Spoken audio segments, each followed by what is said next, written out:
يصلون على النبي يا أيها الذين آمنوا صلوا عليه وسلموا تسليما اللهم صل على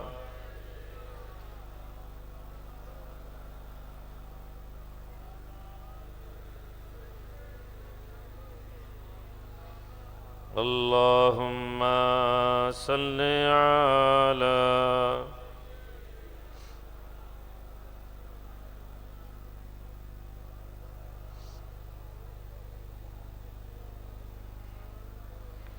اللهم صل على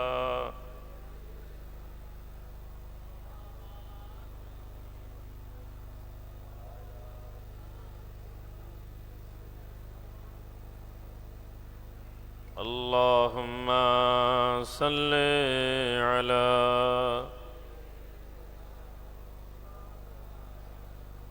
وعلى آل سيدنا বাবাজি ওই ছেলেরা একটু বসে যান, এখন দাঁড়িয়ে কষ্ট দিচ্ছেন কেন শরীরকে? বসে যান, ওইখানে বসে যান, যে যেখানে আসেন দাঁড়িয়ে থাকবেন না। সম্মানিত জাইরিন জাকিরিন ওয়াদি দিওয়ান মোহাম্মদ জাফর নমরুল্লাহ ওজদাজি হুজুরের মেহমান হয়ে আপনারা যারা এসেছেন, আল্লাহ পাক রব্বুল আলমিনের দরবারে শুকরিয়া আদা করি যে তিনি তার দয়াতে আমাদের মতন গুনাহগার পাপী দুর্বল মানুষকে দুইটা রাত আল্লাহ পাকের জন্য একটি মজলিসে এসে বসিয়ে রেখেছেন। কেউ সারাদিন সারা রাত ছিলেন, কেউ সারা রাত ছিলেন। আমরা এই দরবার শরীফে এসেছি। দরবার শরীফে আমাদের বিভিন্ন মানুষের বিভিন্ন নিয়ত নিয়ে হয়তো আমরা এসেছি। কেউ এসেছি নিজের শরীরের দোয়া রোগকে আল্লাহর দরবারে শেফা করানোর জন্য। কেউ হয়তো এসেছি ছেলে মেয়েদের দুনিয়াদারির জন্য, ছেলে মেয়েদের মেয়ের বিয়ে হয়নি, ছেলের বিয়ে হয়নি। কেউ হয়তো শারীরিক অসুস্থতা নিয়ে, কেউ হয়তো কোনো না কোনো নিয়ত নিয়ে আমরা হয়তো আল্লাহর দরবারে এখানে হাজির হয়েছি। আমার ভাইয়েরা, আল্লাহ পাকের দরবারে মানুষ যখন নেক উদ্দেশ্য নিয়ে কোনো জায়গায় এসে যায়, কোনো জায়গায় বসে যায়, আল্লাহ পাক রহমানুর রহিম বান্দার প্রতি দয়া করতে থাকেন। একটি জমিন, একটি জায়গাকে সম্মানিত করা হয়। যখন কোনো জমিনকে সম্মানিত করা হয়, তখন আল্লাহ পাক ওই জমিনে তার কিছু নেক বান্দাদের মাধ্যমে ওই জমিনকে আলোকিত করেন। যেমন মদিনা মুনাওয়ারাতে, মদিনা শরীফকে যদি আমরা দেখি, ইয়াসরব এই শহরের নাম ছিল। এখানে রোগ ব্যাধি লেগে থাকতো, মদিনার মাটির সম্মান ছিল না, মানুষ অসুস্থ হয়ে পড়তো। আল্লাহ পাক রহমাতুল্লিল আলমিনকে হিজরত করিয়ে মদিনা মুনাওয়ারাতে যখন পৌঁছালেন এবং আল্লাহ পাকের হুকুমে আমার নবী পাকের কদমের ওসিলাতে জান্নাতের মাটি যখন এই শহরে পৌঁছালো, তখন আল্লাহ পাক এই জমিনকে নূর বানিয়ে দিলেন। আমার ভাইয়েরা, বাড়ি নিয়ে কি যাবেন কখনো কি ভেবেছেন? কেউ হয়তো মনে করছেন দোয়া করে ছেলের জন্য দোয়া করিয়ে নেব, মেয়ের জন্য দোয়া করিয়ে নিব, বিবি বাচ্চার জন্য দোয়া চাইয়ে নিব, নিজের জন্য দোয়া চেয়ে নিব, মামলা মোকদ্দমা যেন আল্লাহ জিতিয়ে দেয় এই দোয়া চেয়ে নিব। আসলে কি আমরা শুধু এই জন্যই দুনিয়ার জমিনে এসেছি যে আমাদের দুনিয়াটা ভালো হয়ে যাক? আমরা এমন একটি জায়গায় এসে পৌঁছেছি যেখানে আমাদের দোয়া চাওয়ার উদ্দেশ্যটা শুধুমাত্র দুনিয়া হবে না, বরং আমরা আমাদের দুনিয়া এবং আখেরাতকে বুঝে নেব। আর এই দুনিয়া এবং আখেরাত বোঝার জন্য আল্লাহ পাক আমাদেরকে যে জ্ঞান এবং বুদ্ধি দিয়েছেন, সেই জ্ঞান এবং বুদ্ধিকে আমাদেরকে কাজে লাগাতে হবে। ভাইয়েরা, ইলমের মানদণ্ডর কোনো শেষ নেই। যুগে যুগে আলেমরা এসেছেন, যুগে যুগে বড় বড় আলেম এসেছেন, আবার যুগে যুগে এই আলেমদেরকে গোমরাহ হয়ে যেতেও দেখা গিয়েছে। কিন্তু যারা আল্লাহ পাকের রাস্তাতে নিজেদেরকে ডুবিয়ে নিয়েছেন, যারা আল্লাহ পাকের রাস্তায় চলার চেষ্টা করেছেন, তাদের ইলমের প্রাচুর্যতা, ইলমের গভীরতা হয়তো অনেক বেশি দুনিয়ার মাটিতে পাওয়া যায়নি, কিন্তু আল্লাহ পাকের জমিনে তারা আল্লাহর প্রিয় বান্দা বলে গুণিত হয়েছেন, প্রিয় আল্লাহ বান্দা বলে তাদেরকে পরিচিত লাভ করানো হয়েছে। দরবার শরীফ থেকে যখন আমরা বাড়ি যাব, আমাদের অন্তরে কিছু কথা যেন নিয়ে যাই। জেনে নিন, আল্লাহ পাক আমাদেরকে দুনিয়াতে পাঠিয়েছেন। আমাদের দুনিয়ার জমিনে আমাদের দুইটা বিষয় জিজ্ঞেস করা হবে। প্রথম যেটা আমাদের বিশ্বাসের বিষয় আমাদেরকে জিজ্ঞেস করা হবে। আপনি কত আরব না আজম, আপনি কোরআন জানতেন না জানতেন না, আপনি হাদিস পড়েছেন না পড়েননি, এত না জিজ্ঞেস করা হলেও আপনাকে কিন্তু জিজ্ঞেস করা হবে আপনার বিশ্বাস কিসের উপরে ছিল। সুতরাং বিশ্বাস সম্পর্কে আমাদেরকে প্রত্যেককে সচেতন হতে হবে। ভাইয়েরা, বিশ্বাস নেই, আপনি যদি মনে করেন যে আপনি অনেক ইবাদত করলেন, এমন বহু মানুষকে দেখেছি যারা পাঞ্জেগানা নামাজ পড়েন, কিন্তু বিপদ আপদ হলে আবার তারা এমন জায়গায় পৌঁছে যান যা ইসলামের দৃষ্টিতে কুফর এবং তা হারাম। এমন জায়গায় পৌঁছে যান, মান্নত পীরের থানের মতন জায়গায় গিয়ে মান্নত করে, পুকুরে গিয়ে ডুব দেয়, নামাজ পড়ে, ছেলে হয়নি বলে পুকুরে গিয়ে ডুব দিচ্ছে ফকিরের পুকুরে। এই কাজগুলো বিশ্বাসের মধ্যে যদি অন্তর্ভুক্ত হতো। আপনারা এখান থেকে যাবেন যখন, হুজুর কিবলার একটা কথা আমার মনে পড়ে যাচ্ছে। হুজুর কিবলা আমাদেরকে বলতেন যে আপনারা 2টা রাত এখানে কাটিয়েছেন। কথাটি আমার মনে ভাসছে। একজন ছেলে আমাকে দিয়েছিল, আমি বলেছিলাম যে আমাকে কচি কথাটা দিবে তো, শেষ বছর ইসালে সওয়াবের কথা সম্ভবত। আমি কি আপনাদেরকে হুজুর কিবলার ওই কথাটা শুনিয়ে দিব? আপনারা কি শুনে নেবেন? আমি শুনে নেওয়ার জন্য শুধু নয়, এই কথাকে মনে রাখবেন। এই দরবার শরীফের কথা আপনাদেরকে মনে রাখতে হবে। আল্লাহ পাক আমাদের সকলকে হুজুর কিবলার এই কথাটা স্মরণ থাকার তৌফিক দেন। আমি আপনাদেরকে শোনাচ্ছি, মন দিয়ে শুনবেন আর আপনাদের স্মরণের মধ্যে রেখে দিবেন। এবং আখিরাতে 2 জায়গায় আমাদেরকে যেন দান করেন। আমি আল্লাহ পাকের লাখ কোটি শুকরিয়া আদায় করতেছি, যিনি মানুষদের অন্তরের ভিতরে এই মজলিসের প্রতি দিয়েছেন। বিভিন্ন জেলা থেকে, বিভিন্ন জায়গা থেকে মানুষজন এসেছেন। বিশেষত সবাই মিলে কষ্ট করে চুপ করে বসে থেকে শুনেছেন। গতকাল বিহার থেকে একজন পীরজাদা এসেছিলেন। তিনি বললেন, আমি অবাক হয়ে গেলাম দেখে এই মজলিসটা একটা মেয়ের দেখা নেই এখানে। আলহামদুলিল্লাহ, আমি মেয়েদেরকে বারণ করি যে তোমরা এসো না। এই কথাটা যে রক্ষা করে চলেছে, এটা আল্লাহ তাদেরকে, যারা আসেনি তাদেরকে আল্লাহ পাক যেন এই দোয়া শরীক করলেন আল্লাহ দ্বীনকে রক্ষা করার জন্য। আমি আপনাদেরকে এটা শুনিয়ে দিলাম এই জন্য, অনেক বড় বয়ান, কিন্তু এই কথাটা, এই দরবারকে হুজুর কিবলা সব সময় এই কথা বলেছেন, আল্লাহ এই দরবারকে আপনি কোরআন এবং সুন্নাহর আলোয় আলোকিত করে দিন। এই দোয়া হুজুর কিবলার ছিল। আর হুজুর কিবলা দোয়া করতেন, আল্লাহ মক্কা মুকাররমা মদিনা মুনাওয়ারার আলোয় আলোকিত করে দিন।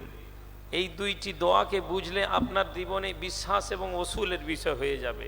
না, তিনি চাইলে কোনো পীরের মাজারের ওসিলা দিতে পারতেন, কোনো বড় আল্লাহর ওলির বান্দার দরবারের কথা বলতে পারতেন, তিনি কিন্তু বলেননি। তিনি বলেছেন আল্লাহ এবং তার রসুল।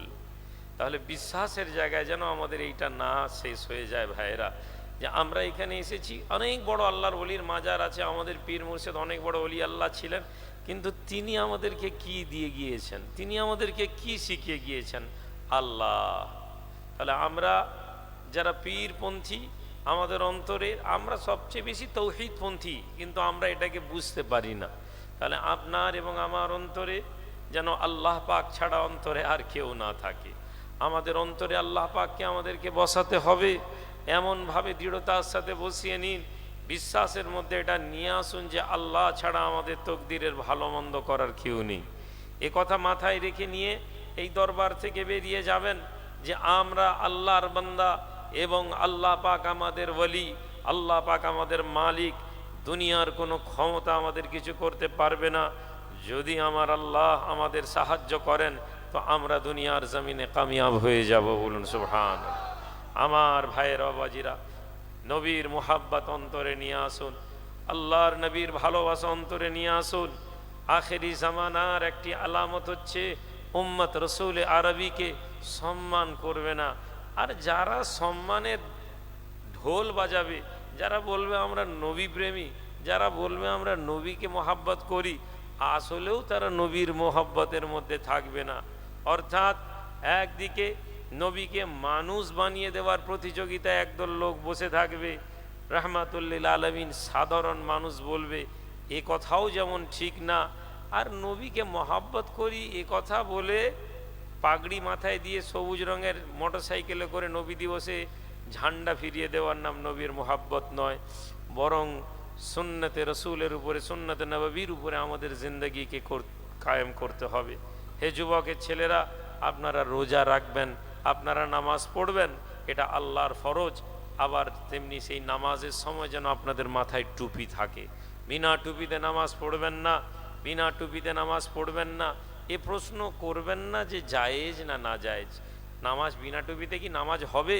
এ কথা শয়তানের পক্ষ থেকে বলা হয়, কেননা আপনার এবং আমার অন্তর থেকে তাকওয়া তুলে দেওয়ার চেষ্টা করা হচ্ছে। যখন তাকওয়া তুলে দেওয়া হবে তখন উম্মাত আর সুন্নাতকে খুঁজবে না। জায়েজ এবং না জায়েজ, অনেক কিছু জায়েজ আছে যা আমার নবীর পছন্দ ছিল না, অনেক কিছু জায়েজ আছে যা আমার রসুল পছন্দ করেননি কিন্তু নিষেধ করেননি। সুতরাং যে ব্যক্তি নবীর গোলাম বলে দাবি করবে সে জেনে নিক আমার নবীর আদর্শ। সাহাবা বলছেন আমাকে কদু পছন্দ ছিল না, কদু বাংলায় আমরা যেটাকে লাউ বলি, কদু আমার পছন্দ ছিল না। একদিন আল্লাহর নবীকে গিয়ে দেখলাম নবীজি তরকারির ভেতর থেকে কদুগুলো খুঁজে খুঁজে খাচ্ছেন। আমি জিজ্ঞেস করলাম ইয়া রাসূলুল্লাহ, আপনার কি কদু পছন্দ? নবীজি বললেন জি। সাহাবী বলছেন খোদার কসম, যখন আমি নবীর মুখ থেকে শুনলাম নবীজির কদু পছন্দ, ওই মুহূর্তে আমার সবচেয়ে পছন্দের খাবারটা কদু হয়ে গেল। তাহলে সম্মানিত হাজেরিন, নবী যা করেছেন সেইটার মধ্যে থেকে নিজের জীবনকে তৈরি করার নাম হবে দরবারপন্থী, এর নাম হবে প্রতাপপুর দরবার শরীফের মুহিব্বিন, এর নাম হবে আওলাদে রসুল, সুন্নতে নববীর উপরে চলনেওয়ালার অনুসারী।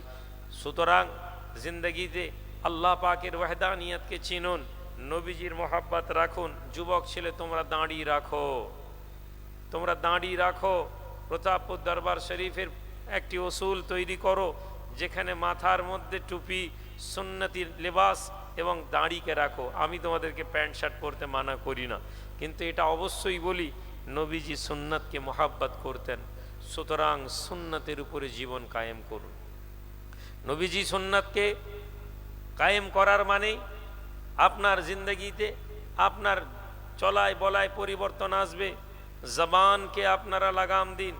আমি একটি কিতাব লিখেছি, আমি বলেছিলাম যাওয়ার টাইম আপনারা যারা নামাজ পড়েন তরিকতের আমলের মধ্যে আছেন তাদেরকেই বলবো কিতাবটি নিয়ে যাবেন। রুহের দরবার বলে এই কিতাবটা প্রথম ভাগ বার করা হয়েছে। কিতাবটিতে আমি ওজিফার নিয়ম করে একেবারে সিলেবাস অনুযায়ী নিচে লিখে দিয়েছি, কখন আপনি এই ওজিফা শুরু করবেন, কতবার, ওই কিতাবের মধ্যেই আমল একদম লিখে দেওয়া হয়েছে। সুতরাং যদি আপনি আল্লাহ পাওয়ার জন্য এই দরবারে আসেন তাহলে আপনি নিশ্চিত জানুন আমাদের পীর মুর্শিদের দোয়া আছে, আল্লাহ পাক তার ঘরের ওসিলাতে এই জমিনে যারা আসবে তারা খোদাকে পেয়ে যাবে ইনশাআল্লাহ। কিন্তু ভাইয়েরা শুধু সুবহানাল্লাহ বলেই চলে গেলে হবে না, আল্লাহ পাওয়ার আকাঙ্ক্ষা রাখতে হবে। একজন বুজুর্গের কাছে এসে একজন বলছে হুজুর নবীকে খাব দেখিনি। আল্লাহর নবী খাবের দিদার হয়ে ইচ্ছা আছে, রাসূলুল্লাহকে খাবে দেখব কিন্তু খাবে দেখতে পাচ্ছি না। তখন তিনি বললেন, আচ্ছা এক কাম করো, রাত মে আনা। রাতে এসেছেন, খাওয়ার দিয়েছেন, খাদ্যের মধ্যে লবণ ভরে দিয়েছেন, প্রচুর লবণ, আর বলেছেন পুরো খাবার খেয়ে নাও। পীরের হুকুম, লবণাক্ত খাবার আস্তে আস্তে আস্তে আস্তে খেয়েছেন। বলেছেন যে পানি পান করবে না, পানির মধ্যে কালকে পানি পান করবে না, এই অবস্থায় বাড়ি যাও, ফজরের নামাজে আমার সাথে দেখা করো। মুরিদ সারা রাত ঘরে ছটফট করেছে, পেয়াস, এই পেয়াস নিয়ে ঘুমিয়েছে। সকালবেলা ছুটে এসেছে, নামাজের সময় হুজুর নামাজ পড়ে বলছেন, কি হলো, কি খাব দেখলে?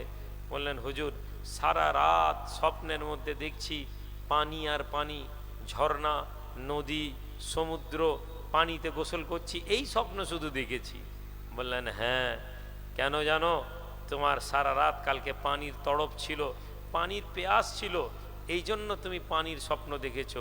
নবীর মোহাব্বতের যদি তড়প, নবীর মোহাব্বতের যদি অন্তরের মধ্যে ভালোবাসা থাকে, অবশ্যই আল্লাহ পাক নবীর সাথে দিদার করিয়ে দিন। 101 বার দরুদ শরীফ পড়ে নিলাম, আর মনে করলাম নবীকে খাবে দেখে নিব, আর দরুদও পড়লাম একবার, আল্লাহুম্মা সাল্লি আলা সাইয়্যিদিনা মাওলানা মুহাম্মদ, আল্লাহুম্মা সাল্লি আলা সাইয়্যিদিনা, এমনভাবে পড়লাম যেন মনে হলো গুনতিটাই করে নেওয়াটাই মূল উদ্দেশ্য। ভাইয়েরা আমার, গুনতিটা উদ্দেশ্য নয়, উদ্দেশ্য হচ্ছে আল্লাহ পাওয়ার জন্য। আজ আমরা দরবার শরীফে এই কথাগুলো কেন বলছি? আমাদের পীর মুর্শিদ আমাদের মাঝ থেকে আল্লাহ নিয়ে নিয়েছেন। একদিন আমরাও চলে যাব, আমিও চলে যাব, আপনিও চলে যাবেন। এই যাওয়ার সময়টা কিন্তু নির্ধারিত নয়। কেউ 70 বছর পেয়েছেন, তো কেউ 70 বছর পাবেন এমন নয়। আমি রুহুল আমিন, আমার লম্বা হায়াত হবে এর কোনো গ্যারেন্টি নেই। সুতরাং যতক্ষণ আছি ততক্ষণ কিছু কথা বলে দিয়ে যাই। হুজুর কিবলাও শেষ পর্যন্ত একটাই কথা শিখিয়ে গেছেন, বাবা আল্লাহকে রাজি করো। ফলে আমার জীবনে বহু কাজ, কথা হয়তো মানুষকে খুশি করার জন্য নয়, অনেকে অনেক কথা বলেন, কিন্তু আমি চেষ্টা করেছি। ভাইয়েরা আমার, একটি মুরিদ, তার দৃষ্টান্ত হচ্ছে সাহাবাদের মতন, উদাহরণ হচ্ছে রসুলের সাহাবারা যেমন জীবন যাপন করেছেন।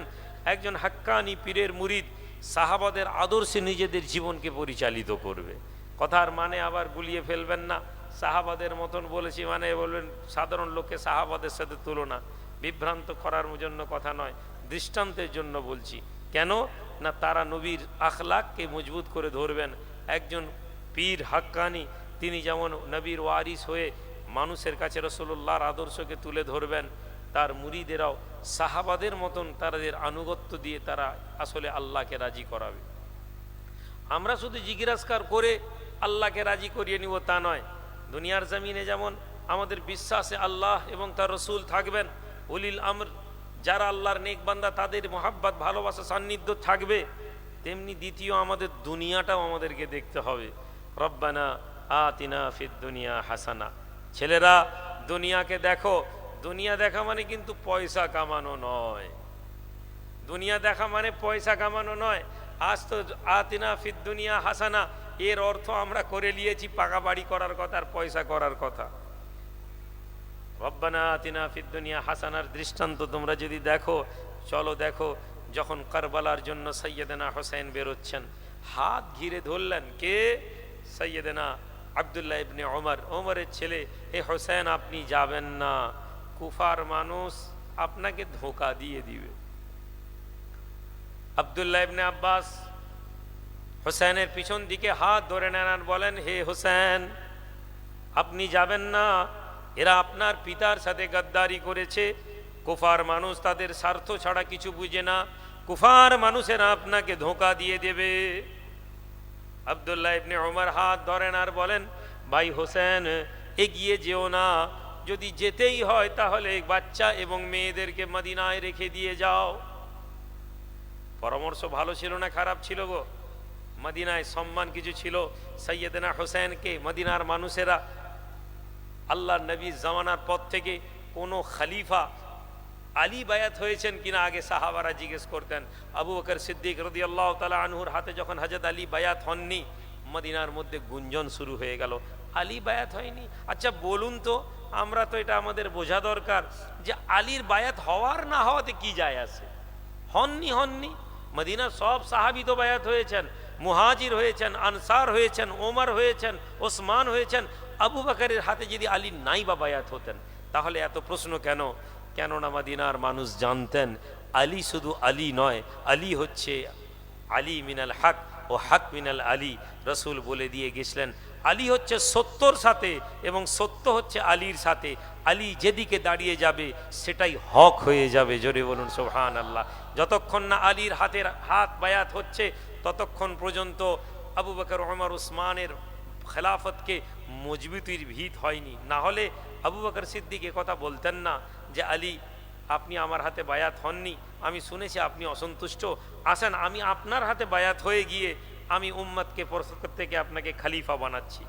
সঙ্গে সঙ্গে আমিরুল মোমিনিন আবু বকর সিদ্দিকের হাত ধরে ওমর খলিফা বলছেন, আলী বলছেন হুজুর আপনি একই কথা বলছেন, আমি আপনার হাতে বায়াত হয়নি, আমার মেজাজ একটু মনটা খারাপ ছিল, আমি এখনই বায়াত হচ্ছি বলে সঙ্গে সঙ্গে বায়াত হয়ে গেলেন। এটা থেকে এখান থেকে আমাদেরকে একটা দল থেকে আমাদেরকে আলাদা হয়ে যায়। অনেকে হযরত আলী রাদিয়াল্লাহু তাআলা আনহুকে সম্মান দিতে গিয়ে সিদ্দিক আকবর, আবু বকর সিদ্দিক, ওমর ইবনুল খাত্তাব, উসমান ইবনে আফফানের সম্মানকে কমিয়ে দেয়। খবরদার, আহলে বায়তের সম্মান অন্য, নবী পরিবারের ইজ্জত অন্য, কিন্তু খোলাফায়ে রাশেদিনদের ব্যাপারে কোনো মন্তব্য খবরদার করবেন না। ওমর রাদিয়াল্লাহু তাআলা আনহু যখন দুনিয়া থেকে বিদায় নিচ্ছেন কাঁদছেন, এমন সময় ওমর এসেছেন, আলী এসেছেন, ওমর আপনি কিসের জন্য কাঁদছেন, মৃত্যুর ভয়ে? ওমর বলছেন আলী তুমি জানো ওমর মৃত্যুর ভয় পাচ্ছে না, ওমরের ভয় হয় ওমর ঈমান নিয়ে মরবে তো, নবীর সুপারিশ পাবে তো।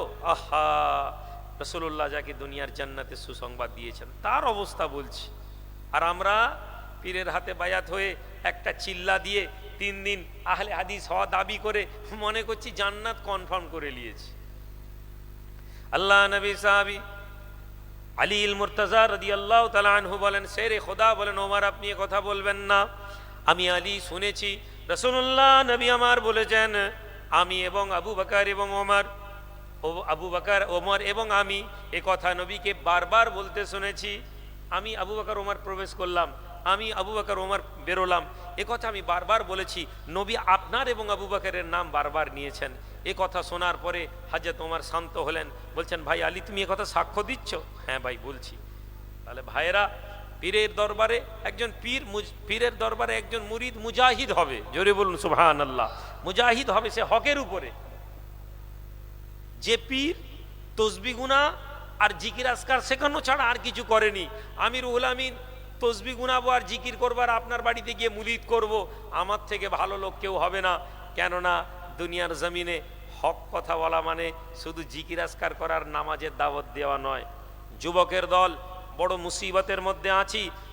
হোসেন রাদিয়াল্লাহু তাআলা আনহু মদিনা থেকে বেরিয়েছিলেন যখন, লোকেরা বলেছিল তুমি হেরে যাবে হোসেন, হোসেন তোমাকে হারিয়ে দিবে, কুফার মানুষ তোমার সাথ দেবে না, তোমাকে ধোঁকা দিয়ে দিবে। হোসেন রাদিয়াল্লাহু তাআলা আনহু বলেছিলেন, এই লোকেরা মদিনার, তোমাদের কি মনে হয় আমি হোসেন জানতাম না?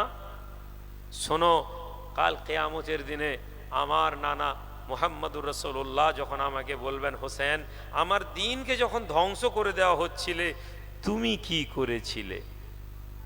সাইয়েদনা হোসেন রাদিয়াল্লাহু তাআলা আনহু কারবালাতে হকের জন্য বেরিয়েছিলেন। ভাইয়েরা, ইবাদত করে যদি আল্লাহ পাককে সম্পূর্ণ রাজি করিয়ে নেওয়া যেত তাহলে গারে হেরার জন্য, নবীর জন্য গারে হেরা যথেষ্ট ছিল।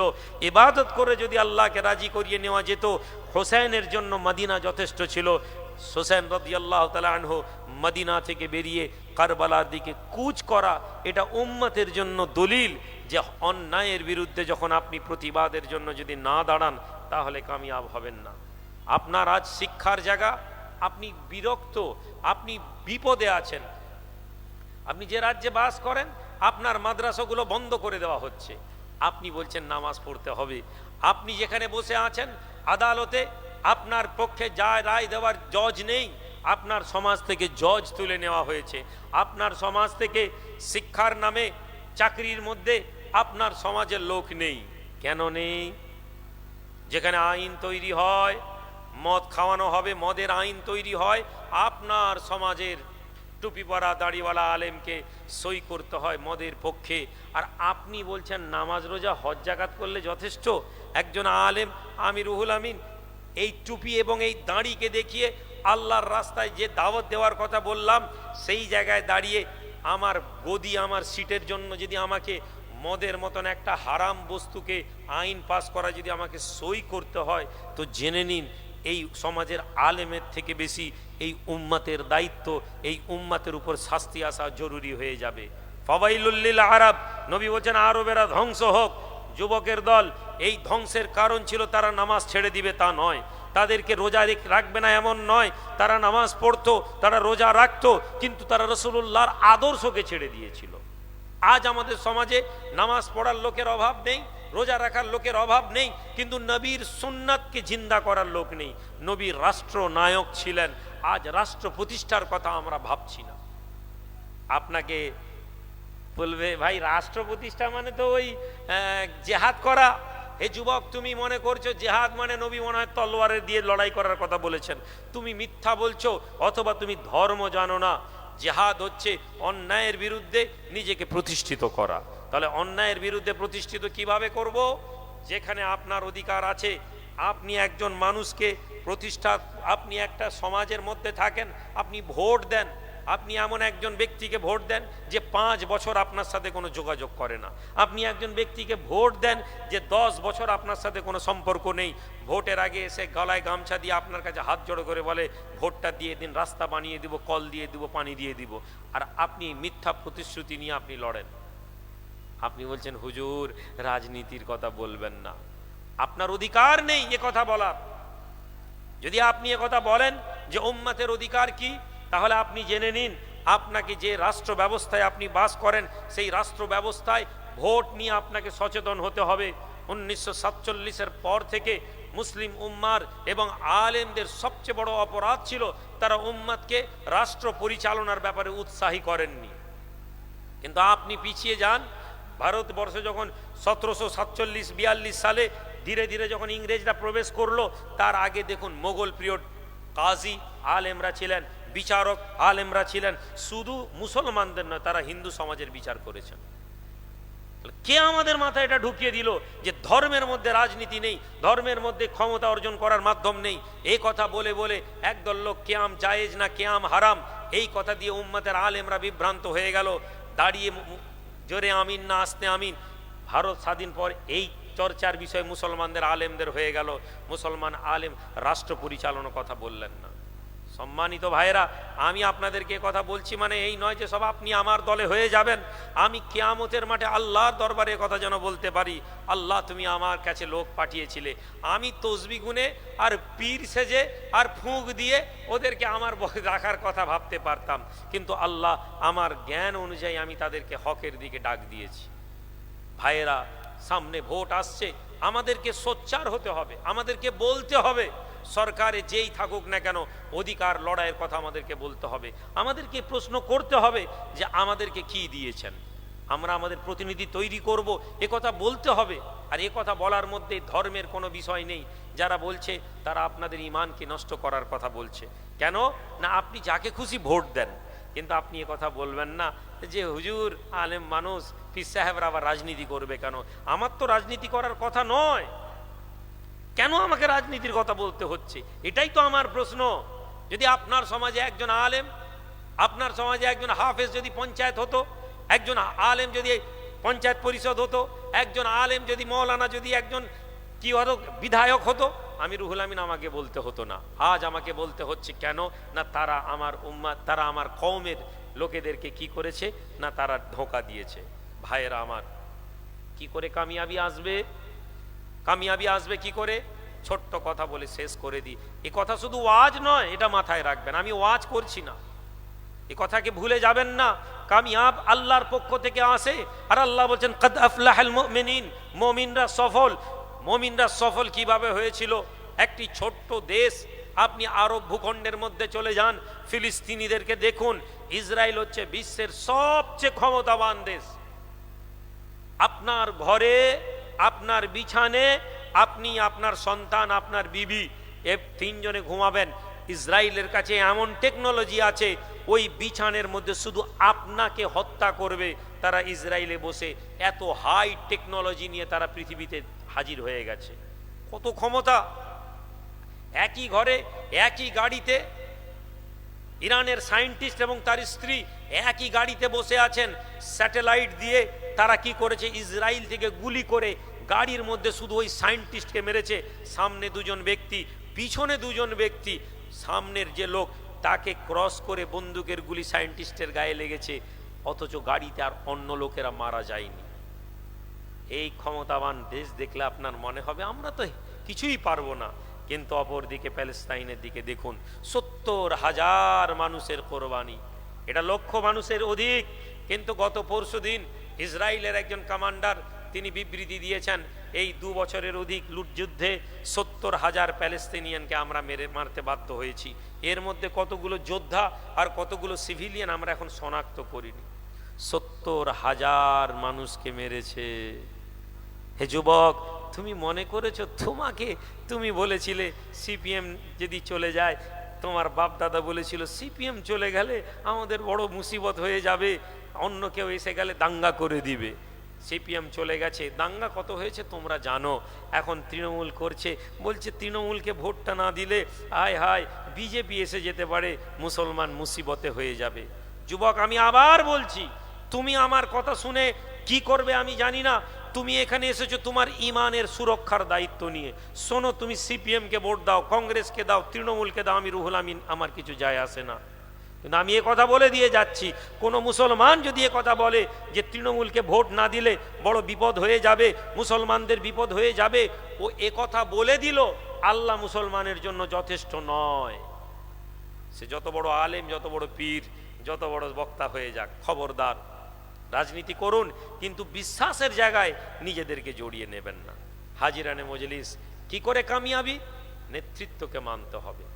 আমাদেরকে একটা হুকুম দেওয়া হয়েছিল, আমরা এই হুকুমকে ছেড়ে দিয়েছি, আমাদের অবনতি। গোটা আরব ভূখণ্ড এটাকে ছেড়ে দিয়েছে। আপনি লক্ষ্য করে দেখুন, 30-32টা যদি মিডিল ইস্টে আরবি ভাষাভাষী আরব দেশ, প্রত্যেকে হাঁটু গেড়ে বসে গেছে। কাদের কাছে? ইহুদি, নাসারা, আমেরিকা, ইউরোপের কাছে। আজকে সৌদি আরব প্যালেস্টাইনকে লড়াই চলছে, সৌদি আরব বিবৃতি দেয় আমরা এটাকে মানব না, ওটা মানব না। কোনোদিন দেখেছেন সৌদি আরব এ কথা বলেছে আমি 10,000 প্যাকেট খাবার ফেলছি প্লেন থেকে, কেউ আটকাতে পারবে না? আমি বলছি না যে প্যালেস্টাইনের হয়ে তুমি বন্দুক ধরো, কিন্তু প্যালেস্টাইনের লোকের মুখে খাবার দিতে তারা অপরাধ। কাতার, দুবাই, এরা তো বলেই দিয়েছে ইহুদিরা আমাদের ভাই। কি নেই এদের কাছে? এদের কাছে নামাজ নেই, এদের কাছে রোজা নেই, এদের কাছে তাওহীদ নেই, সব আছে। এদের জীবন খুলে দেখুন, এদের কাছে সব কিছু আছে, নামাজ, রোজা, হজ, যাকাত, আকীদা, বিশ্বাস সব আছে। একটা জিনিস নেই, কোরআনের এই আয়াতের অর্থ তারা তাদের আওলাদদেরকে শেখায়নি, তাদের আলেমেরা উম্মতের কাছে কোরআনের এই আয়াতকে ধরে দেয়নি। আল্লাহর কোরআন বলছে কুল্লা আসআলুকুম আজরান আলাই ইল্লা মুআদ্দাদা ফিল কুরবা। হে দুনিয়ার লোক, আল্লাহ বলছেন হে নবী আপনি বলুন আমি তোমাদের কাছে কোনো প্রতিদান চাই না, আমি রাসূলুল্লাহ তোমাদের কাছে কোনো প্রতিদান চাই না, শুধুমাত্র আমি তোমাদের কাছে একটা প্রতিদান চাই। তা কি না? আমি চাই তোমরা আমার বংশের লোকের সাথে সৎ ব্যবহার করবে, আমার খানদানের সাথে সুসম্পর্ক রাখবে, আহলে বায়তের সাথে সুসম্পর্ক রাখার কথা বলা হয়েছে। আজ আহলে বায়তের সুসম্পর্কের কথা যদি বলে বলবে শিয়া। ইমাম শাফিঈ বলেছিলেন আমি আহলে বায়তকে ভালোবাসি, আর এই কারণে যদি লোক আমাকে শিয়া বলে তো আমি শিয়া। কিন্তু আসেন তো দেখি ইরানকে, একটি ছোট্ট দেশ, 30 বছর ধরে স্যাংশন, তাদের খাবার ঠিক নেই, তাদের কাছে কাপড় ঠিক নেই, তাদের কাছে টেকনোলজি নেই, অথচ তারা একটা কথা বলেছে, তারা এই কথা বলেছে আমরা আল্লাহ এবং তার রসুলকে মানি এবং আমাদের আহলে বায়তের সাথে আমরা নাতা জুড়ে দিয়েছি। দুনিয়ার জমিনে আজকে যদি বাতিলের বিরুদ্ধে মাথা তুলে কোনো জাতি দাঁড়িয়ে থাকে সেটা হচ্ছে ইরানি জাতি, যারা আমাদের কাছে যাদেরকে আমরা খারাপ বলেছি, যাদেরকে শিয়া বলে দূর করেছি, কিন্তু সেই আহলে বায়তের গোলামদেরকে আজকে গোটা বিশ্বের যুব সম্প্রদায় পছন্দ করতে শুরু করে দিয়েছে। আজকে যুবকদেরকে বলুন দেখবেন ইরানকে পছন্দ করে। 5 বছর আগেও বলতো ওরা শিয়া, ওদেরকে পছন্দ নেই, কিন্তু ওদের কথা শুনেছেন, ওদের আকীদা কি? হয়তো কোনো ভুল আকীদা আছে, আহলে সুন্নাতুল জামাতে নেই। আহলে সুন্নাতুল জামাতের মধ্যে এমন ব্যক্তি নেই যে নামাজ পড়ার দরকার নেই বলেনি, আহলে সুন্নাতুল জামাতের মধ্যে নবী দাবি করা লোক নেই, সব আছে। তাহলে কি আপনি গোটা আহলে সুন্নাতুল জামাতকে আপনি কাফের বলবেন? নিশ্চয়ই না। যারা বদ আকীদা আছে, কিন্তু যারা নবীর আহলে বায়তকে ভালোবেসেছে তাদেরকে আমরা ছাড়তে পারি না। নবীজি বলছেন তোমরা আহলে বায়াতকে ভালোবাসো। আমার আহলে বায়াত হচ্ছে নূহ নবীর নৌকার মতো, যারা আহলে বায়াতকে ধরে নিবে আল্লাহ তাদেরকে পার করে দেবেন। এখান থেকে বেরোবেন, তিনটা জিনিস নিয়ে যান: আল্লাহ এবং তার রসুল এবং নবী পরিবারের মধ্যে ভালোবাসা, নবী পরিবারের প্রেম, আহলে বায়াতের মোহাব্বত। হুজুর কিবলা নেই, আমরা চলে যাব, কিন্তু আমাদের অন্তরে যেন নবী পরিবারের ভালোবাসা। খানদানে রসুল শুয়ে আছেন, যাওয়ার টাইম সালাম দিবেন। বছরে একবার নয়, মাসে একবার এসে আপনার পীরের মাজার জিয়ারত করবেন। আমি রুহুল আমিন, আমি সবার পছন্দ নাও হতে পারি। আবার আগামী 9 তারিখ পার্টি ঘোষণা করব, শুনেছেন তো আপনারা। কিছু লোকের আবার পরীক্ষায় পড়ে যাবে।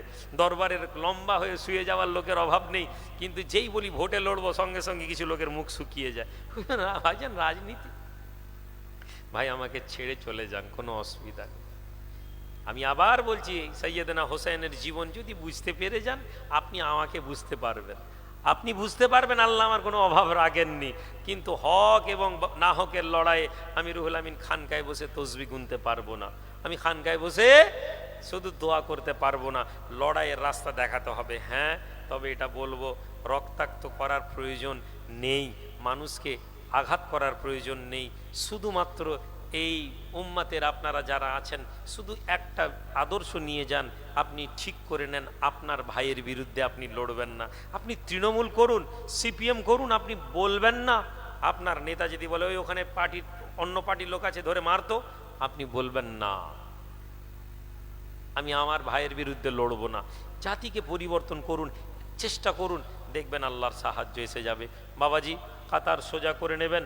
কাতার সোজা করে প্রত্যেকেই আমরা একটু ছোট্ট করে সালাত ও সালাম পাস পেশ করব। ভলেন্টিয়ারের ছেলেদেরকে বলবো আপনারা তাবারুক রেডি করেন, তাবারুক একবারে দেওয়া হবে। ইচ্ছা করি একটু আমি দেরি করিয়ে ফেললাম, কেননা ওই তাবারুক দিতে গিয়ে অসুবিধা হয়, বারবার ছেলেরা আসে। যে যার মতন করে একটু লাইন দিয়ে দাঁড়ান। আসেন আমরা একটু সালাত ও সালাম পড়ি। ইয়া নবী। সাইফুল্লাহ ভাই ছেলে কই?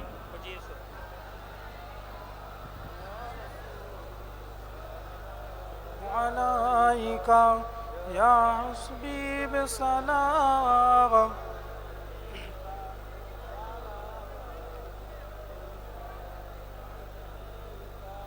আপে সুলতানে মদিনা महबते वहियो साकीना नूर से मामू रेसीना मुस्को से बहतार पसीना या नबी या रसूल या हबीब सलाम।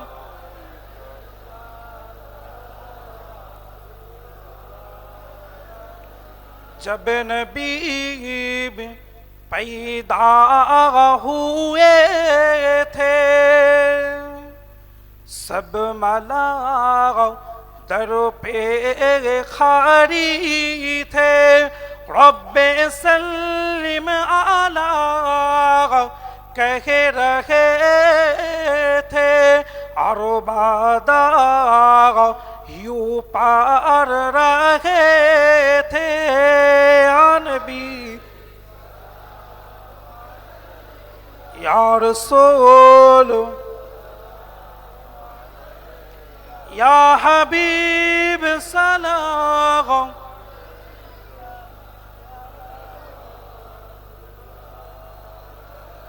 आपका तशरीफ पोलाना वक्त भी कितना सहाना जगमग उठाया ज़माना। या नबी या रसूल या हबीब सलाम।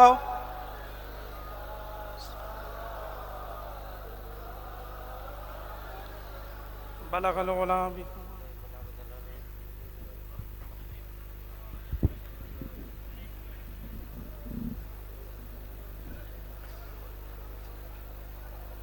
এখন এইসব বলে? বাবাজি বসে যান, আল্লাহ পাক আমাদের ছেলেদেরকে তৌফিক দেন। মাশাআল্লাহ, সারা রাত ধরে গত 2 দিন ধরে একদল ছেলে কাজ করেই যাচ্ছে। কারো নাম বলে আমি কাউকেই বড় কাউকে ছোট করব না। হাজার হাজার ছেলে গত 2 দিন ধরে আপনাদের খিদমতে লেগে আছে। অনেক ভুল ভ্রান্তি হয়েছে, কিছু মানুষেরা এই বছর উশৃঙ্খল একটু হয়ে গিয়েছিলেন, আমি একটু কষ্ট পেয়েছি। কেননা হুজুর কিবলা নেই, এই দরবার আদবের দরবার। কি ভাই, কথা ঠিক না ভুল? একদল মানুষ খুব উশৃঙ্খল হয়েছেন গতকাল মেহমানদারির ওইখানে গিয়ে। এটা খুবই দৃষ্টিকটু। আমার দরবারে যা কোনো দিন হয়নি এমন কিছু নয়, ধাক্কা ধাক্কি করে তারা খাবারের জায়গায় ঢুকেছেন। আবার বলে দিই, না হলে লোক আবার মনে করবে কি নাই কি, ধাক্কা মেরে দিয়ে কিছু লোক ভেতরে প্রবেশ করেছেন। এটা দরবারে অনুচিত। আপনার মধ্যে সবর থাকবে। আপনি জানেন না মুসলমানকে ধাক্কা দিতে পারে না, এটা হারাম। আপনি পীরের দরবারে এসেছেন, আপনার পীরের দরবারে চাঁদার বাক্স বসানো হয়নি, আপনি মেহনতের টাকা নিয়ে খুঁজে খুঁজে মানুষ হাতে দিয়েছে। এই ভোরের টাইমে একজন বলছে, ভাইজান সারা রাত আপনাকে খুঁজছি পাইনি, আমি জলসার জন্য আপনি দিয়েছি। চাঁদার বাক্স রেখে দিলে পয়সা মানুষ ফেলে দিয়ে চলে যাবে, আপনার পয়সার জন্য আপনাকে এখানে ডাকা হয়নি। সুতরাং আপনারা এখানে আদর্শ নিতে এসেছেন, আদর্শ গঠন করতে এসেছেন, আদর্শ গঠন করবেন। খবরদার এ করবেন না। বাবাজি আরেকটি জিনিস আমাকে দিয়ে গেল, এই আমাদের দরবার শরীফে মাশাআল্লাহ আমাদেরই ছেলেরা ওমরা হজের একটি ট্রাভেল এজেন্সি বানিয়েছে।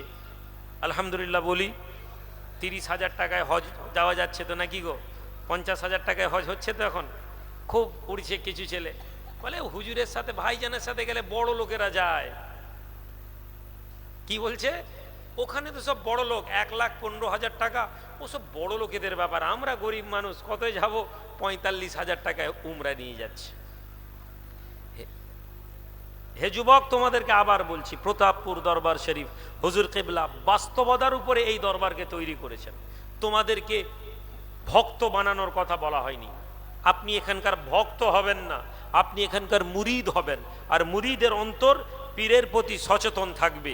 সুতরাং 50,000 55,000 টাকার ওই কি বলে এ দিয়ে কি করলো, কিছু কিছু লোকেদেরকে নিয়ে গেল, মাছের চারা যেমন টোপ দেয়, এই টোপ দিয়ে নিয়ে গিয়ে তারপরে বলছে 3 কোটি 4 কোটি 5 কোটি তুলে নিয়ে হাওয়া। ভাইরা, আমরা যে এয়ারলাইন্সে ওমরায় যাই, এমিরেটস অথবা কাতার এয়ারওয়েজ, এদের টিকিট হচ্ছে 65,000 টাকা, 70,000 টাকা কখনো কখনো শুধু প্লেনের ভাড়ার দাম। কেন? শর্ট টাইমে কলকাতা থেকে ডাইরেক্ট দুবাই হয়ে চলে যায়, একটু আরামে যাওয়া হয়, কেননা সফরে বয়স্ক লোকেরা থাকেন, অনেক কিছু বিষয় থাকতো। আলহামদুলিল্লাহ, যতবার এই গ্লোবাল ট্যুরস অ্যান্ড ট্রাভেলসের আন্ডারে আমি হজে গেছি, আল্লাহর উপর তাওয়াক্কুল করে বলতে পারি, দরবারের ছেলে বলে বলছি না, এমনও এদের গেছে একটা ক্ষেপে 3-3.5 লাখ টাকা এরা ড্যামেজ দিয়েছে। এদের মধ্যে 4 জন এজেন্ট, মানে মালিক 4 জন নিজেরা ঝগড়া করেছে। আমি বলছি, শোনো, যাই করো, হাজিদের খিদমতের কোনো কম্প্রোমাইজ নাই। 35 রিয়ালের খাবার যদি 10 রিয়ালের 25 রিয়ালের খাবার পাওয়া যেত, শুধু 10 রিয়ালের খাবার যদি হাজি পিছু কমিয়ে দিত, পার ডে এরা 500 লোকের 500 রিয়াল করে বাঁচাতে পারতো। 500 রিয়াল করে 15 দিনে, মানে 15 সাথে 75, 7,500 রিয়াল। 1,000 রিয়ালের দাম 25,000 টাকা। দেখে নেন কত টাকা বেঁচে যেত, করতে দিনই।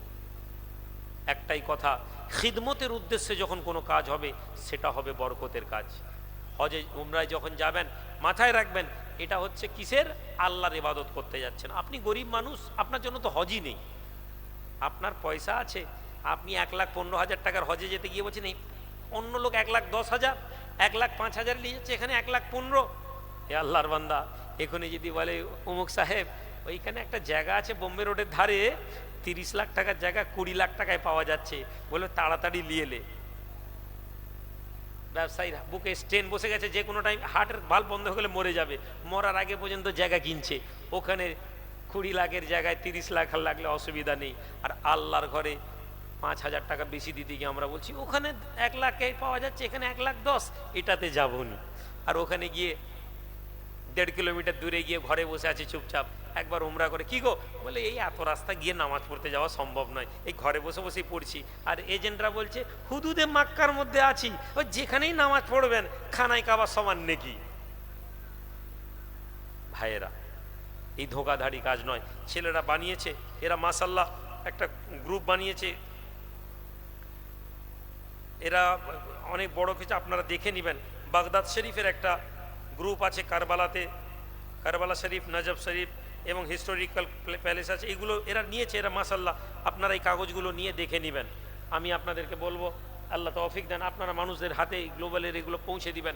তাড়াতাড়ি করেন জি, পাতার লাইনগুলো কাতারগুলো সোজা করলেন। ভাই একটু মুসাল্লাগুলো একটু তুলে নিলে সুবিধা হবে, আপনাদের কষ্ট না হয়, এই জন্য মুসাল্লা বিছানা হয়েছিল। তাবারুকের জিনিসগুলো পড়বে কর্মীদের উদ্দেশ্যে। আল্লাহ পাক তৌফিক দেন, আমাকে বলবেন। ছেলেরা বসে যান, দরুদ শরীফ পড়েন, আল্লাহুম্মা সাল্লি আলা।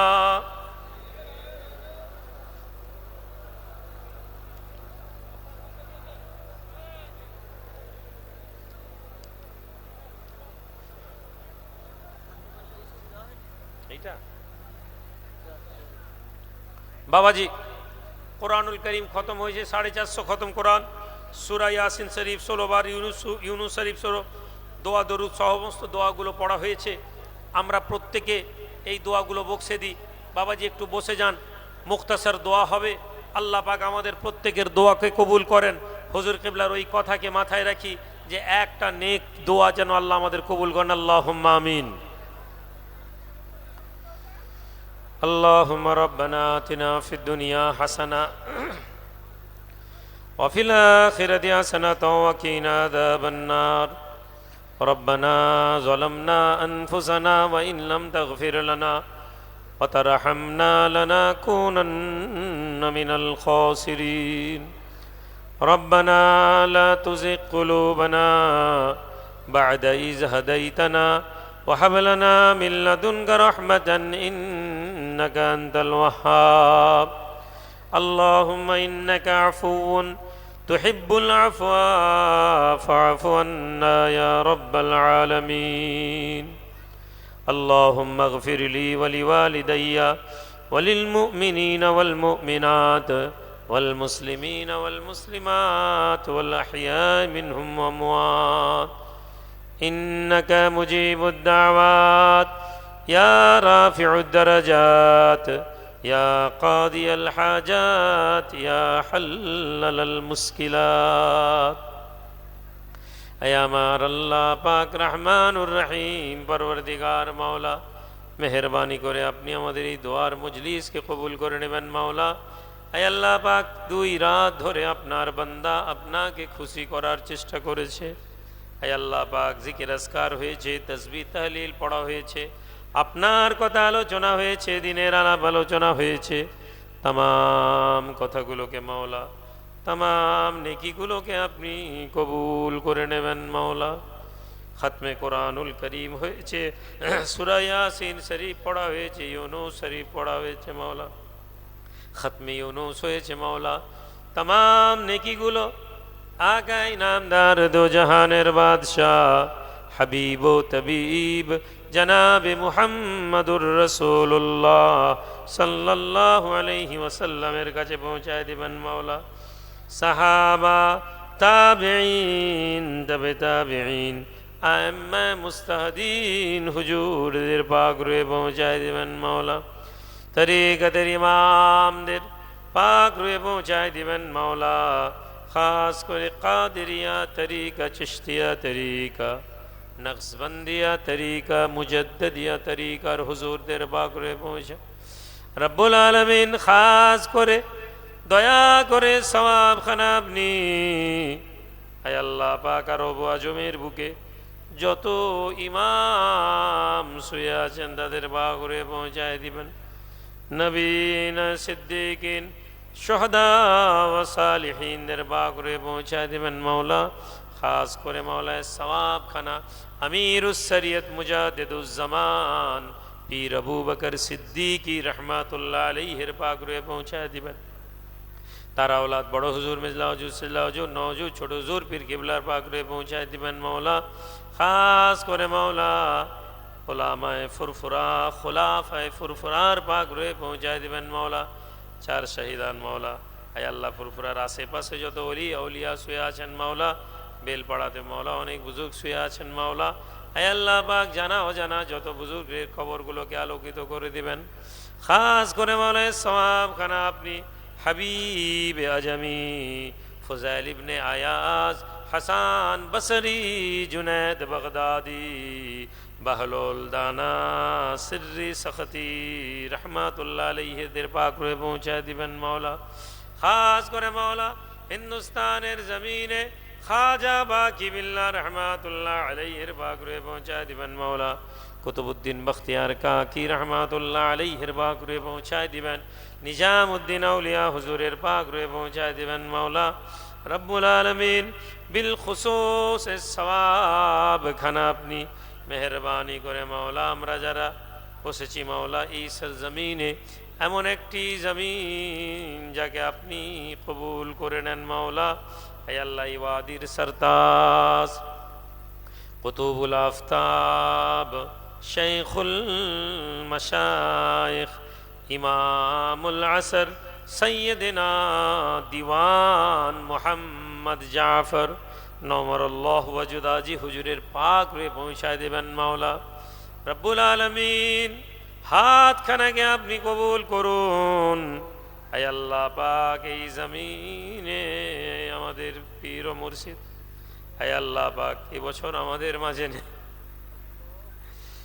বছরের পর বছর মাওলা এই দুনিয়ার জমিনে তিনি খিদমত করে গিয়েছেন মাওলা হে আল্লাহ পাক আব্বাজান হুজুর কিবলা পীর মুর্শিদের কবরটাকে আপনি জান্নাতের টুকরা বানিয়েছেন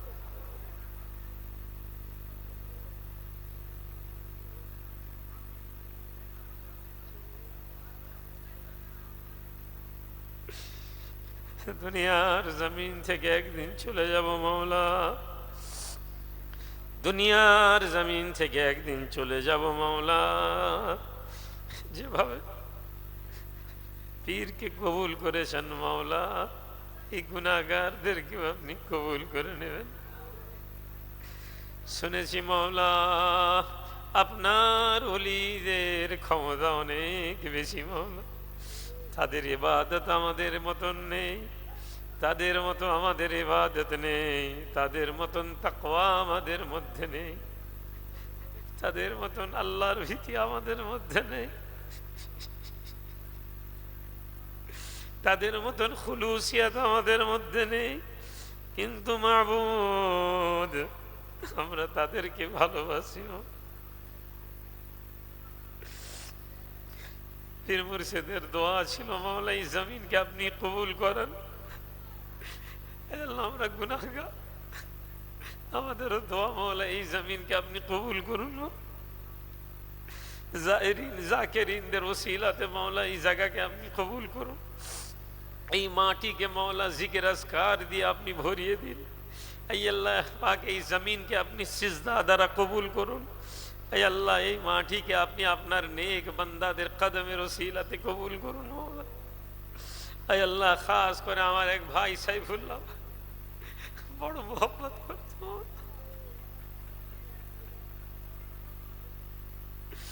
এই আল্লাহ আজকে দুনিয়া থেকে চলে গিয়েছে মাওলা এই আল্লাহ আমার ভাইয়ের কবরকে আপনি আলোকিত করে দেবেন মাওলা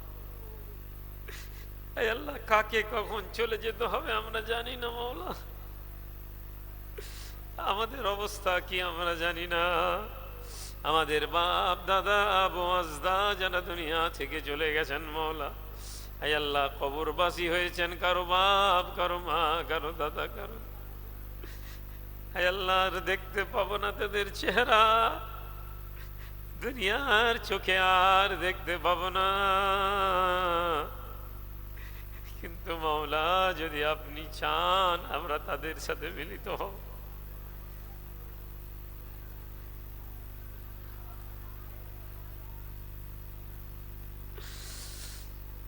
আপনি জানেন বান্দার অন্তর কি আছে আয় আল্লাহ পাক আমাদের প্রতিটি কাজ আপনাকে খুশি করার জন্য করেছি। আয় আল্লাহ আমাদের প্রতিটি মেহনত আপনার রেজামন্দির জন্য আল্লাহ। আয় আল্লাহ পাক আমরা যা কাজ করেছি, আয় আল্লাহ আমরা যে কাজের সিদ্ধান্ত নিয়েছি মাওলা, আয় আল্লাহ আপনি জানেন রাজনীতি করার আমার দরকার নেই, কিন্তু মাওলা এই আপনার বান্দার কথা ভেবেছি মাওলা। আয় আল্লাহ পাক এই সমাজ যদি সাথ না দেয় কোনো দুঃখ নেই, আয় আল্লাহ আপনি ছেড়ে দেবেন না মাওলা। আয় আল্লাহ কোনো কাজ করতে গিয়ে আপনি বেজার হয়ে যাবেন না মাওলা। আয় আল্লাহ আমাদের ভুল সিদ্ধান্তগুলোকে আপনি আপনার রহমত দ্বারা ঠিক করে দেবেন মাওলা। আয় আল্লাহ আমার কওমকে আপনি সৎ বুদ্ধি দান করুন। আয় আল্লাহ আমার কওমের অন্তর থেকে আপনি আপনার ভয় ছাড়া অন্য সব ভয়কে তুলে নিন মাওলা। আয় আল্লাহ আমাদেরকে আপনার ভয় আমাদের কলবকে ভীত বানান মাওলা। আয় আল্লাহ দুনিয়ার ভয় আমাদেরকে দেবেন না মাওলা। আয় আল্লাহ আমাদের কাজগুলোকে আপনি আঞ্জাম দিয়ে দিন, সহজ সরল করে দিন মাওলা। আয় আল্লাহ আমরা বড় দুর্বল, আমাদের ক্ষমতা নেই মাওলা, কিন্তু আমরা আপনার খুশিতে আল্লাহ আপনাকে খুশি করতে চলেছি মাওলা। হতে পারে মাওলা আমাদের সিদ্ধান্ত ভুল হয়ে যাবে মাওলা, কিন্তু আপনি তো বলেছেন বান্দার নিয়তের উপরে জাযা দেওয়া হয়। আয় আল্লাহ আপনি আমাদের অন্তরের খবর রাখনেওয়ালা। আয় আল্লাহ আপনি জানেন আপনাকে খুশি করতে চেয়ে কি কাজ। আয় আল্লাহ দুনিয়ার লোভ লালসা দিয়ে আমাদের ধ্বংস করে দেবেন না, দুনিয়ার অর্থ সম্পদের বিনিময়ে আমাদের ইমানকে নষ্ট করে দেবেন না মাওলা। এই আল্লাহ এই জমিনে হারাম টাকাকে ঢুকাবেন না মাওলা। এই আল্লাহ এই জমিনে হারাম জিনিসকে আপনি প্রবেশ করাবেন না মাওলা। এই জমিনকে আপনি কবুল করুন মাওলা।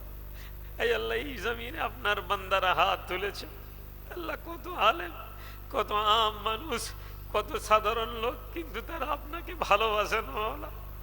ওই হাতের ওসিলাতে আমাদের নেক দোয়াগুলো কবুল করে নিন। কেউ বিমার আছেন মাওলা, কেউ অসুস্থ আছেন মাওলা, এই আশা নিয়ে হাত তুলেছেন আল্লাহ, আমার নিয়তটা কবুল হয়েছে। এই আল্লাহ আমাদের হাতগুলো কবুল করে নিন, আমাদের নিয়তগুলো কবুল করে নিন। যারা বিমার আছে তাদেরকে শেফা দান করুন। এই আল্লাহ যারা বিমার আছে তাদেরকে শেফা দান করুন আল্লাহ। এই আল্লাহ আমার ভাইয়েরা অনেকে ঋণগ্রস্ত হয়ে আছেন, এই আল্লাহ আমাদের ঋণগুলোকে আপনি শোধ করার ব্যবস্থা করে দিন। বহু যুবক ছেলে মাওলা কাজ নেই, কর্ম নেই, মুসিবতের মধ্যে আছে।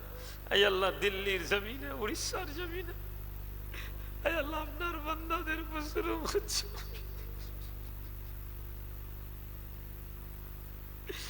এই আল্লাহ আমাদের অপরাধ, আমরা আপনাকে ভুলে গেছি, কিন্তু আপনি তো আমাদেরকে ভুলে যাননি মাওলা। এই আল্লাহ তারা আমাদের উপরে জুলুম করে, আমরা আপনার বান্দা বলে। এই আল্লাহ তারা আমাদের উপর জুলুম করছে, আমরা আপনাকে মাবুদ বলে মেনেছি বলে। এই আল্লাহ আমরা মুসলমান, এই কারণে তারা আমাদের উপর জুলুম করছে। এই আল্লাহ আমাদের ক্ষমতা নেই, কিন্তু আপনি ক্ষমতাবান। এই আল্লাহ আমরা ভীতু, কিন্তু আপনি শক্তি দেন। এই আল্লাহ আপনি সাহস দেন মাওলা। এই আল্লাহ আমাদের অন্তরে সাহস দিন। এই আল্লাহ আমাদেরকে ঘুরে দাঁড়ানোর তৌফিক দিন। এই আল্লাহ আমাদেরকে শক্ত হওয়ার তৌফিক দিন। এই আল্লাহ দুনিয়ার জীবনকে আল্লাহ তুচ্ছ মনে করার তৌফিক দিন। এই আল্লাহ আমাদের সন্তান সন্ততিদেরকে নেক বানান মাওলা। এই আল্লাহ আমাদের ছেলে মেয়েদেরকে নেক বানান মাওলা। এই আল্লাহ দুনিয়ার ফিতনা, দুনিয়ার নোংরামি আল্লাহ তাদেরকে হেফাজত করুন মাওলা। মাওলা ভিখারি হাত তুলেছে, হে আল্লাহ একটা রাত বান্দারা কেউ হয়তো ঘুমায়নি মাওলা, শুধু এই দোয়া নেওয়ার আশায় মাওলা। হে আল্লাহ আমাদের নেক দোয়া কবুল করুন। আমাদের দোয়া চাওয়ার লোক আমাদের মাঝ থেকে চলে গেছে, আমাদের মধ্যে থেকে মাওলা দোয়ার কবুলের মানুষকে আপনি পাঠিয়ে দিন। আল্লাহ আমাদের মধ্যে থেকে আপনি বানিয়ে দিন আপনার বান্দাদেরকে, যাদের হাতকে আপনি ফিরিয়ে দিতে লজ্জা করেন মাওলা, যাদের হাতকে আপনি কবুল করেন মাওলা। এই আল্লাহ আমাদের মাঝ থেকে এরকম মানুষ তৈরি করে দিন যারা আপনাকে রাজি করিয়ে নেবে মাওলা। এই আল্লাহ যাদের প্রতি আপনি রাজি হয়ে যাবেন মাওলা। সারা রাত ধরে আল্লাহ ছেলেরা 59 সালে মাওলা খেটেছে, সারা রাত ধরে মেহমানদারি করেছে। আয় আল্লাহ বহু মানুষ অসম্মান করেছে আল্লাহ ছেলেদেরকে, বহু মানুষ উল্টো পাল্টা করে বলেছে মওলা।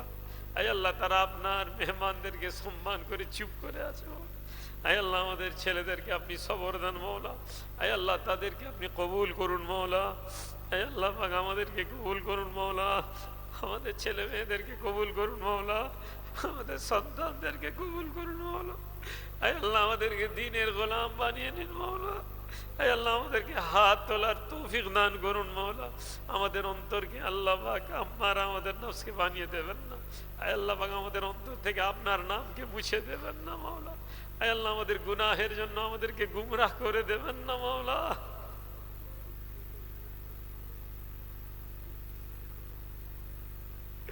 কার দরবারে হাত তুলবো মওলা, কার কাছে যাব মওলা। खुदाया बहक्के बनी फातिमा, खुदाया बहक्के बनी फातिमा, के बरकौले ईमा कुनम खात्मा, अगर दावतम रद कुनी वर कबूल, मनो दस्तो दामने आले रसूल, अल्लाहुम्मा सल्ले आला।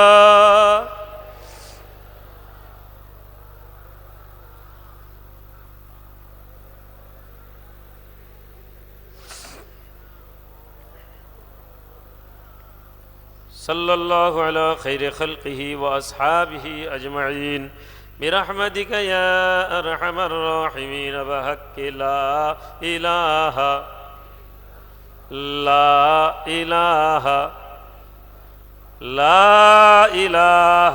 इल्लल्लाह मुहम्मदुर रसूलुल्लाह सल्लल्लाहु अलैहि वसल्लम। बाबाजी ताबारुक देवा आरम्भ करे देन। যারা মেহমানরা যাদেরকে দায়িত্ব দেওয়া হয়েছে তাবারুক দেওয়া। বসে যান বাবাজি, আপনাদের এখানে তাবারুক আসতে সময় লাগবে। আর একটি কথা আমি বলতে ভুলে গিয়েছি, হুজুর কিবলার ওফাত দিবসে একটু ছোট করে